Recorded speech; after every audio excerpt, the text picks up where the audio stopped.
सभी को नमस्कार।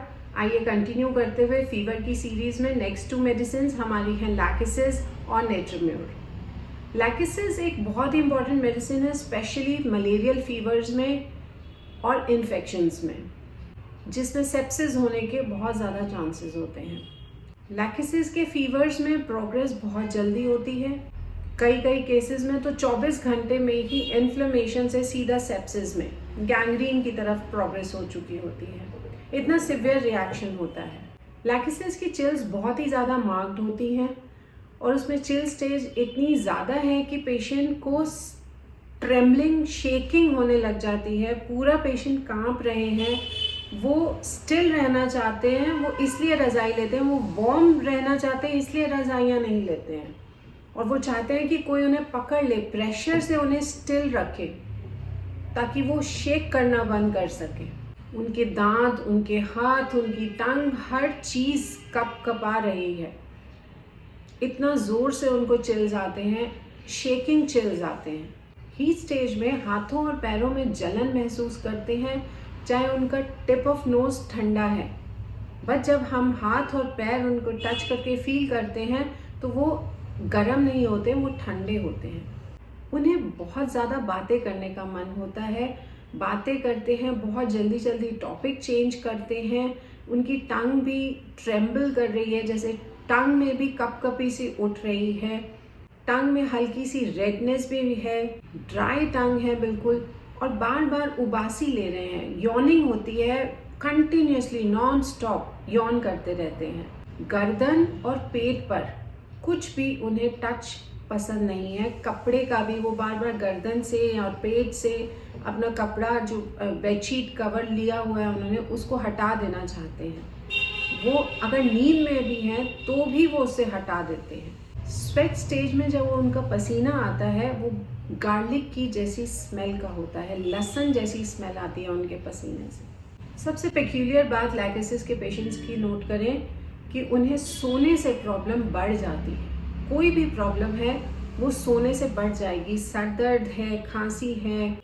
नेक्स्ट हम बात करते हैं नेट्रोम्योर की। नेट्रोम्योर बहुत ही इम्पॉर्टेंट और बहुत ही वंडरफुल रिजल्ट्स देती है मलेरियल फीवर्स में, किसी भी तरीके के इंटरमिटेंट फीवर्स में, टाइफॉइड में, जिसमें पीरियोडिसिटी बहुत ज़्यादा मार्क्ड है। हर रोज़ सुबह 10 बजे से 11 बजे बुखार होता है। सबसे ज़्यादा ध्यान दीजिएगा इनकी चिल्स पे, हेडेक पे, प्यास पे और स्वेट स्टेज में। चिल्स और हीट के स्टेज में उन्हें वॉमिटिंग हो सकती है, उन्हें प्यास लगती है। प्यास और हेडेक दोनों ही हर स्टेज में प्रेजेंट मिलेंगे आपको। उनका फीवर हेडेक से ही स्टार्ट होता है और वो लास्ट स्टेज तक हेडेक रहता है, और कभी कभी तो बुखार ठीक हो जाएगा उनका, 1 हफ्ता 2 हफ्ते और ऊपर हो जाएंगे, बट उनका हेडेक फिर भी वही है। ऐसे केसेस में नेट्रोम्योर के सिंगल डोजेस भी काम करते हैं। और हेडेक भी ऐसा होता है उन्हें जो अनबियरेबल है, इतना सिवियर होता है, इतना ज़ोर से होता है, और उनको लगता है जैसे सर में कोई हथौड़े मार रहा है। इतना ज़्यादा कंजेशन वाला हेडेक होता है उन्हें। और फीवर में फीवर ब्लिस्टर्स हो जाते हैं उनके लिप्स के आसपास, और उनकी टंग एक बहुत ही टिपिकल रेड पैचेस में होती है। ऐसा लगता है किसी ने कोई मैप ड्रॉ करके रखा है उनकी टंग पर। प्यास भी सारी स्टेजेस में लगती है उन्हें, चाहे चिल्स हो, हीट हो या स्वेट स्टेज हो, और ग्लास भर कर पानी पीते हैं, ठंडा पानी पीते हैं। और बुखार के बाद जब पसीना आता है स्वेट स्टेज में, तो उनकी सारी तकलीफ को आराम देता है। खूब खुल के पसीना आता है, बस एक हेडेक है जिसमें कोई आराम नहीं आता उन्हें। नेट्रोम्योर के पेशेंट्स देखने में बहुत ही दुबले पतले होते हैं और बहुत ही ज़्यादा इरिटेबल होते हैं, एक्साइटेबल होते हैं, हर छोटी बात में रो देते हैं, और अगर उन्हें कोई चुप कराने जाता है तो उनकी प्रॉब्लम कम नहीं होती, वो और ज़्यादा बढ़ जाती है। और जब उन्हें पता भी नहीं है कि वो किस बात पर रो रहे हैं। कितनी पेक्यूलियर सी बात है। और ये सिम्टम भी सिर्फ नेट्रोम्योर में ही है और किसी मेडिसिन में नहीं है।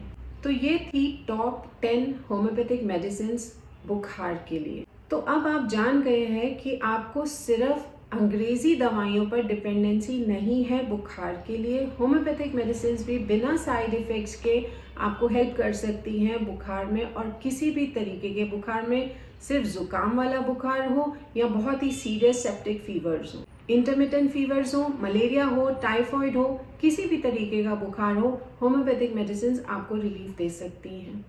और अच्छी बात और है होम्योपैथिक मेडिसिन की कि वो हर बार आपको ठीक करने के बाद आपकी इम्यूनिटी बेटर करती हैं। ये थी फीवर सीरीज़।